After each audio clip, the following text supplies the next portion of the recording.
What's up traders, Tom here with another video. The stock market futures have been quiet ahead of a critical open point, with the S&P 500 3000 support level currently holding the bears back from the brink. This week, the stock market will find out whether the Fed and Jerome have run out of ink for the printer, or whether Congress could potentially save the day and save the stock market with another round of stimulus. Stay tuned. In this video, we'll be covering our thoughts on the current latest news in the stock market, along with our technical analysis levels and thoughts on the S&P 500, NASDAQ, and Dow Jones. Remember to subscribe, hit that bell, and if you enjoy our videos, smash the like button. We'll begin today by talking about the US-China feud, and of course, things are starting to get nasty on a global scale. We're starting to see a lot of rhetoric between each country saying that they're going to ban certain things and do certain things. And as this story unfolds, it could pose a risk to some people's individual shares. I think that if you have some exposure in your portfolio that's going to be heavily impacted by this, and most things will be impacted in some degree, you need to stay on top of this story by either following channels like myself or of course reading news and being up to date with the latest information, as I think this is one of the key risks to the economies and also key risks to shares over the longer term. Speaking of risks, we have just seen basically Facebook be boycotted by some of the largest advertisers around the world. Zuckerberg and Facebook shareholders are losing billions, and Unilever has led the charge with basically a full boycott on the ads on the social network. This is a big bit of news, and we are seeing Facebook actually down ahead of open around 3.87%. It could also though present opportunity for longer term investors to snap up Facebook over the long term. So key support levels will be important, and we will cover that stock this week depending on what's happening with the general markets. Another stock we've covered before here, Chesapeake, has now been pushed into bankruptcy, and it shows you that not all companies are safe. This company was one of those ones that had mass speculation on it and incredible amounts of retail traders getting involved, trying to be the ones that make the money and didn't get caught holding the bag. Unfortunately, in situations like this, if a company has too much debt and goes into a financial crisis like we're seeing right now, it will not survive. So please be aware whenever you're doing analysis on shares, make sure that the debt are very similar to the peers and that the company you're investing in has clean balance sheets. It's really important to safeguarding and saving your money, as you did earn it the hard way. The VIX is basically flat ahead of open around 35. We've talked about how 45 is such a key level for the VIX. We'll have to see what this week brings. But the more important one is actually the US dollar. The US dollar is showing weakness ahead of market open, which usually means risk on sentiment, with money coming out of the dollar and going into the stock market. We'll have to see what the stock market brings in terms of the open and the continued movement over the day ahead of Powell's speech later this week, and of course the US job numbers. But the 97.70, 97.50 zone remains the key area.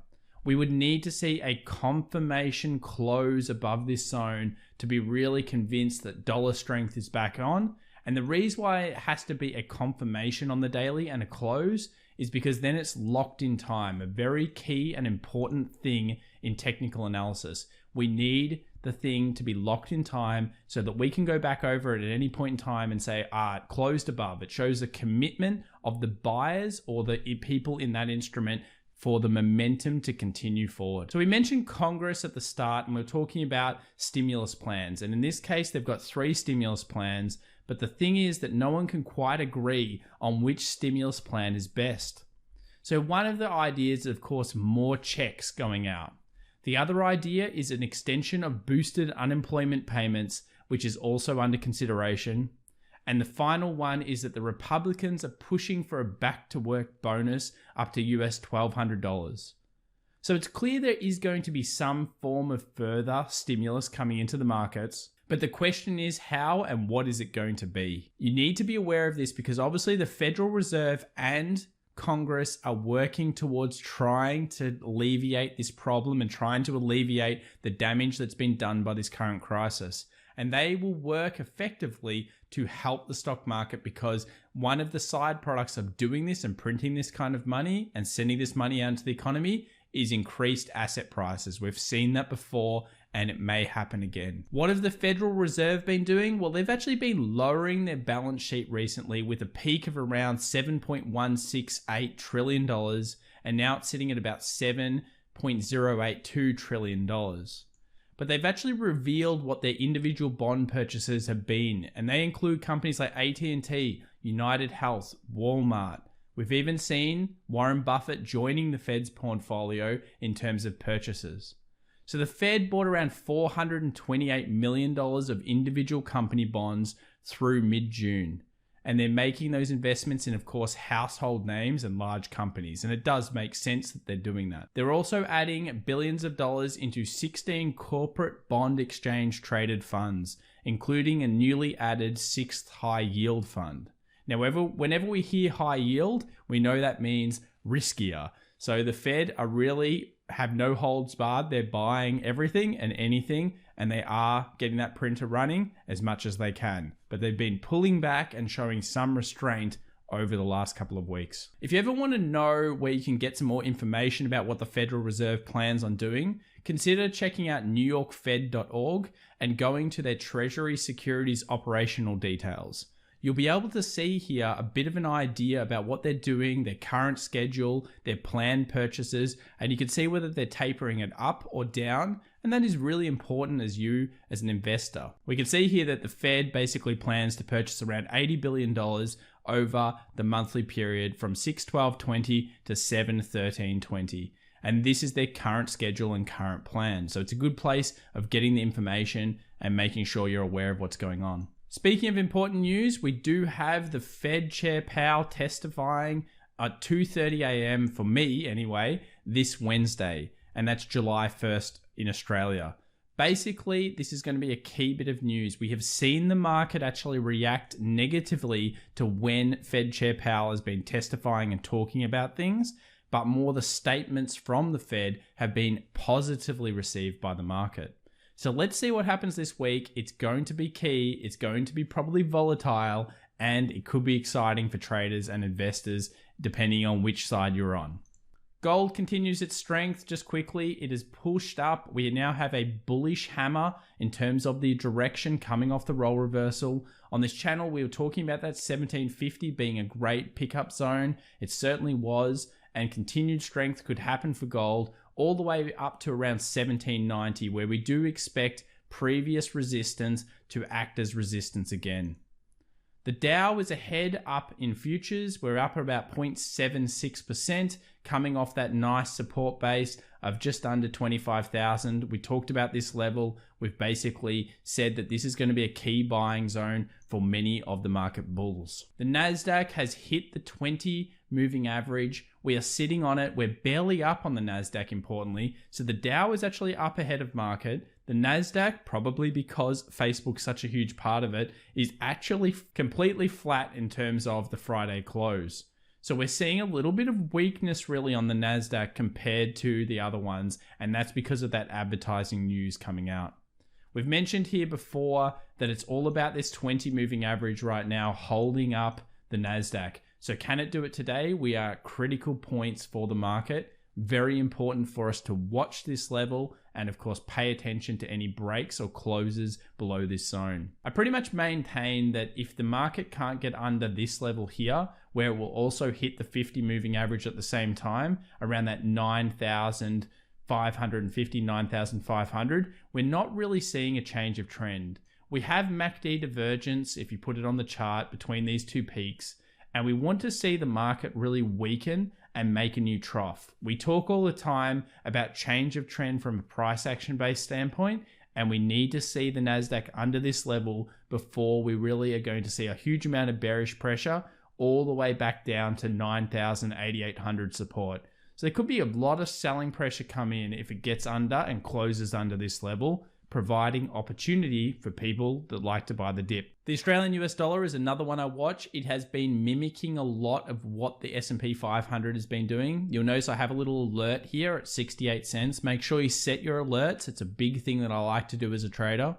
And we're looking for a break or at least a close underneath this 68 level to show bearish sentiment on the Australian US dollar.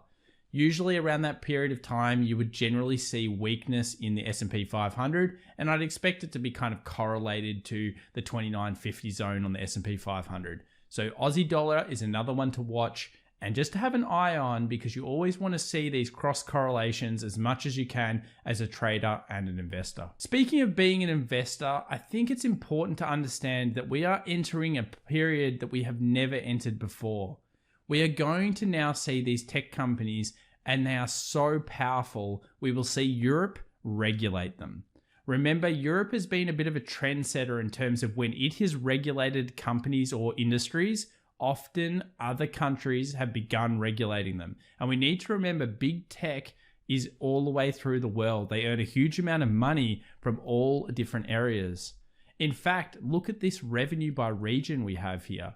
Amazon earns a huge amount of money in the EU and the US and of course the rest of the world. So does Apple, so does Google, so does Facebook. It's key to their market success, and if EU regulate them, it will hurt their profits and hurt their ratios on the market.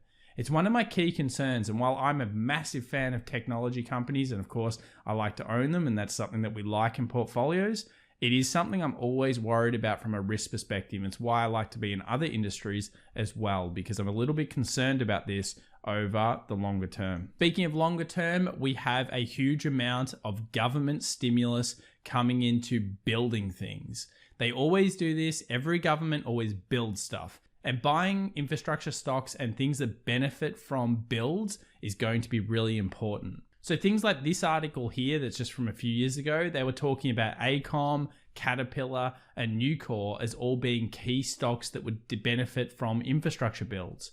If you think about it, it makes sense, and those types of stocks could be picked up at maybe particularly good levels. Something to think about. In Australia, we have companies like Boral, ABC, GCS. All of these companies benefit from infrastructure building from governments. So it's something where you need to think a little bit outside the box and maybe ahead of something being announced, because I'm sure it will be. So I want to just quickly also talk about this idea that travel will never ever go back to the way it was. And this is according to Airbnb CEO. Basically, their thought or process is that we're going to see more road trips and less flying over the next couple of years.